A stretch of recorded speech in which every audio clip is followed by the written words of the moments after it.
de estar todavía celebrando la victoria del resucitado de Jesús y de considerar las implicaciones que tiene la victoria de Jesús sobre la muerte para nosotros como su iglesia, como la comunidad del resucitado.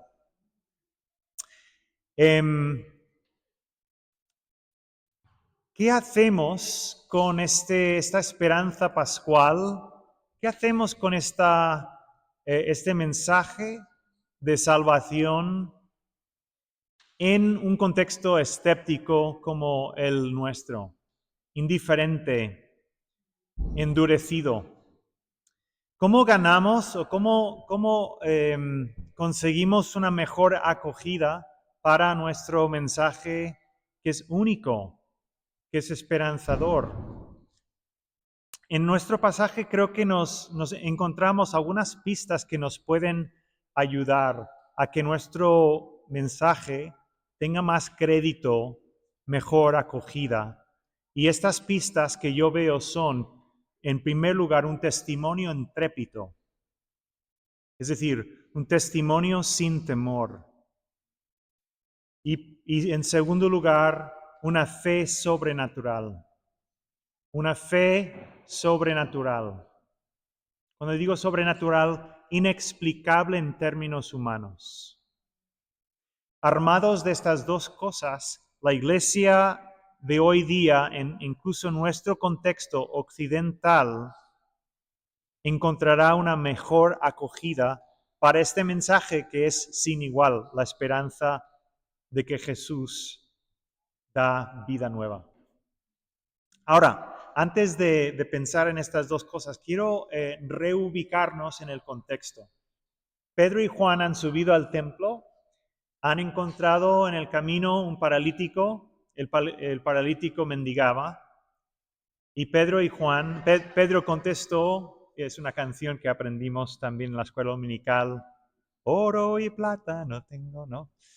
Respondió, oro y plata no tenemos, pero lo que sí tenemos te damos. En el nombre de Jesucristo, levántate y anda. Y aquel paralítico recibió mucho más que un denario, recibió la salud. Y ahora nuestro contexto es un poco el seguimiento de ese milagro, porque Pedro y Juan tienen que rendir cuentas por este milagro innegable que ha sucedido ante el Sanedrín. Y el Sanedrín les va a exhortar a que no prediquen más este mensaje acerca de Cristo el resucitado. Este es el contexto, ¿sí? Y es en este contexto, y es ante estas amenazas del Sanedrín, de las autoridades que ejercían muchísimo poder, te podían arruinar la vida, humanamente hablando. Es en este contexto que ellos demuestran un testimonio intrépido, sin miedo. Ahora bien, tendemos a pasar por alto que el milagro de la transformación total de los apóstoles en estos pocos días, porque todos, sin excepción, habían desertado, habían abandonado al Maestro por temor a compartir su destino. Y en pocos días pasaron de estar muertos de miedo a convertirse en los testimonios, en los testigos de mayor denuedo que la historia jamás ha conocido. ¿Cómo es eso? ¿Cómo ha sido eso? La respuesta sencillamente es que han visto a Jesús, han visto con sus propios ojos a Jesús victorioso sobre la muerte. Y en segundo lugar, recibieron en el día de Pentecostés poder de lo alto. Descendió el Espíritu Santo, tal como las Escrituras habían profetizado desde el Antiguo Testamento. En Pentecostés, el Espíritu descendió, revistió a los primeros discípulos de un poder sobrenatural. Es gracias a ello que han recibido esta autoridad. Ahora, quiero remarcar algo muy importante. Quiero que pensemos por un momento en esta idea de autoridad espiritual. Porque los religiosos judíos reconocen y dicen que esta autoridad que tienen, que ejercen, no viene de los estudios, no viene de ser expertos en la ley. Ellos eran expertos en la ley, ellos tenían estudios, pero lo que no tenían era autoridad espiritual. Y sin embargo, estos analfabetos, en cierto sentido, estos pescadores, que no tenían la formación de ellos, sí tenían autoridad espiritual. Pensemos en esta cuestión. Pensemos en esta realidad de la autoridad espiritual. La autoridad espiritual es una dicha que todos gozamos como por el mero hecho de ser cristianos. Por tu bautismo, tú eres parte de lo que la Biblia llama el sacerdocio universal de Cristo. Solo por el hecho de tu bautismo y solo por el hecho de que vives bajo la palabra de comisión de Cristo y de ser su embajador en el mundo, tienes autoridad espiritual. Que la autoridad espiritual ciertamente no es lo mismo que la autoridad cívica, no es lo mismo que la autoridad eclesiástica. Es decir, no todos somos alcaldes, no todos somos obispos, pero esa autoridad es distinta de lo que es la autoridad espiritual. La autoridad espiritual viene de pasar tiempo y de conocer a Cristo. No hace acepción de personas. No hace acepción de cargos eclesiásticos. Tú puedes revestirte con alba y mitre y todo lo que quieras y no tienes ni una pizca de autoridad espiritual si no has conocido al resucitado y si no cultivas tu amistad con Él. La autoridad, no estoy hablando en contra de los cargos en la iglesia, pero es diferente. La autoridad espiritual viene de pasar tiempo con Él. La autoridad espiritual viene de parecernos a Él. Y la autoridad espiritual viene por acabar aprendiendo a hacer las cosas que Él hizo durante su ministerio en la tierra. Esto es autoridad espiritual. Y esto es lo que les dio, a fin de cuentas, este testimonio intrépido que revolucionó el mundo. Entonces, el primer rasgo para que nuestro mensaje tenga más crédito en la sociedad es recuperar este testimonio con denuedo de los primeros discípulos de Jesús. En segundo lugar, una fe sobrenatural. Una fe sobrenatural. Alguien ha dicho, y creo que es cierto, que el ministerio del Señor Jesús se consistió principalmente en tres actividades. Predicar el reino de Dios, la venida del reino de Dios que había venido con Él, sanar a los enfermos y curar a los endemoniados. Predicar el reino, sanar a los enfermos y ejercer autoridad espiritual sobre los demonios. Esto es lo que hizo Jesús, básicamente. Ahora, es importante entender esto. ¿Cuál fue el propósito de las señales? Hemos escuchado acerca de señales tanto en la lectura del Evangelio como en la lectura de Hechos. ¿Cuál es el propósito? Yo pregunto, ¿los enfermos sanados por Jesús volvieron a enfermar? Sí, no hay ninguno que haya sobrevivido hasta la fecha. Es decir, el pobre Lázaro le tocó, o sea, sí, muy bien, o sea, Jesús le resucitó de la muerte, pero le tocó morir 2 veces. Le tocó al pobre morir 2 veces, ¿no? Entonces, ¿cuál es el valor de estas señales de Jesús? Son, se me escapa la palabra, anticipos de la era venidera. Cuando en el día final Cristo vendrá y sanará definitivamente todas las cosas. Son irrupciones en el tiempo y antes del tiempo de aquello que Jesús llevará a cabo perfectamente en el día posterior cuando venga a renovar y a sanar todas las cosas. Son demostraciones del poder y de la bondad del reino de Dios, que no es como cualquier otro. Es esto. Entonces, ahora viene la pregunta del millón. ¿Pretendía Jesús que continuáramos llevando a cabo estas señales hoy en día? ¿O fueron señales que debían esperarse únicamente en la era apostólica?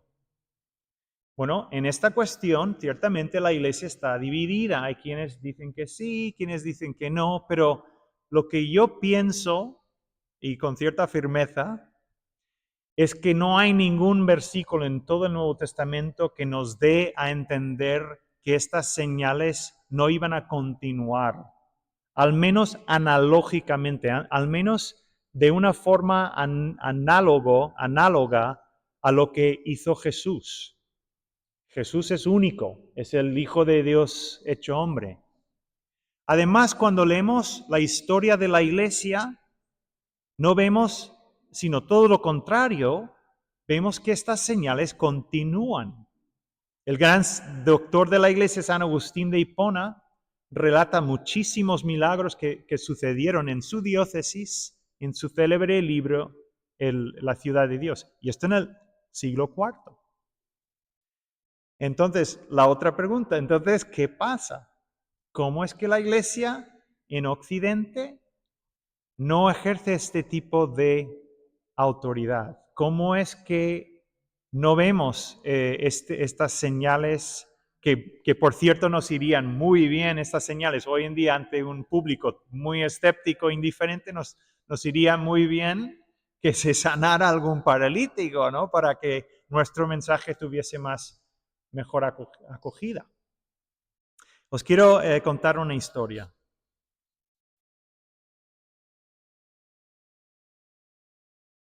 Chesterton, el autor inglés, cuenta la historia de una supuesta visita que hizo San Francisco de Asís a Roma, y el entonces Papa le enseñó a este fundador de los franciscanos toda la gloria y todos los tesoros del Vaticano.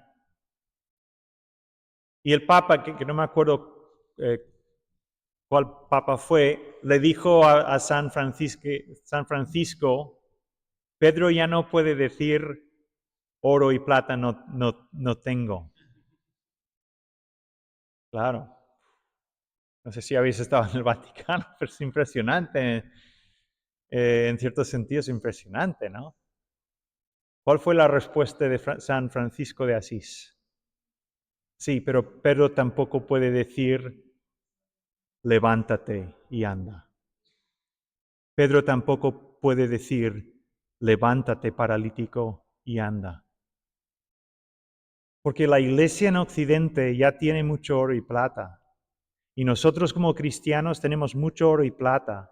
Y la iglesia tiene muchos recursos. Y la iglesia tiene muchos edificios, instituciones, universidades. Y tiene mucho crédito y aceptación en el ámbito público. Y tiene la dicha de que ya no nos persiguen, al menos de momento, no nos persiguen en Occidente. De momento. Pero lo que la iglesia no tiene es el testimonio intrépido de estos primeros y sencillos seguidores de Jesús. Y lo que la iglesia ya no tiene, a grosso modo, es esta fe sobrenatural para decir al paralítico, levántate y anda. Para terminar, ¿cómo reaccionar este texto al momento en que estamos viviendo como parroquia? Yo tengo que reconocer que este pasaje, meditar en este pasaje, preparar la homilía, me dio mucho en qué pensar, porque llevo tiempo lamentando nuestra falta de oro y plata. Me explico. Ay, Señor, si tan solo tuviéramos un edificio de uso exclusivamente para nosotros, lo que no haríamos para tu gloria. Ay, Señor, si no fuésemos una congregación tan dispersada por toda la provincia de Barcelona, nos sería mucho más fácil darte a conocer. Ay, Señor, ¿cómo es que no tenemos oro y plata? Pero mis queridos hermanos, y aquí es una confesión mía, es una confesión mía. Lo que transformó el mundo entero, lo que transformó Jerusalén, no fue el oro y plata de la iglesia. Lo que transformó Jerusalén no fueron los edificios eclesiásticos que no aparecieron hasta finales del siglo II. Lo que transformó Jerusalén y el Imperio Romano fue un ministerio llevado a cabo en el nombre poderoso de Jesucristo. Fue un testimonio sin miedo y fue una fe sencilla pero sobrenatural que sacudió al mundo entero. Entonces, que el Señor nos ayude, que el Señor nos ayude, que el Señor me ayude, pero que el Señor nos ayude a recuperar esta sencilla y intrépida fe en Cristo Jesús, a fin de que este mensaje tan peculiar de la victoria de Jesús, Jesús es el Señor, Él es el resucitado, tenga la acogida que merece tener y que el ser humano necesita que tenga. Que el Señor nos ayude a recuperar esta fe sencilla, llena de denuedo y una fe que movía montañas, a fin de que nuestro mensaje tenga la acogida que merece tener. Que el Señor nos ayude.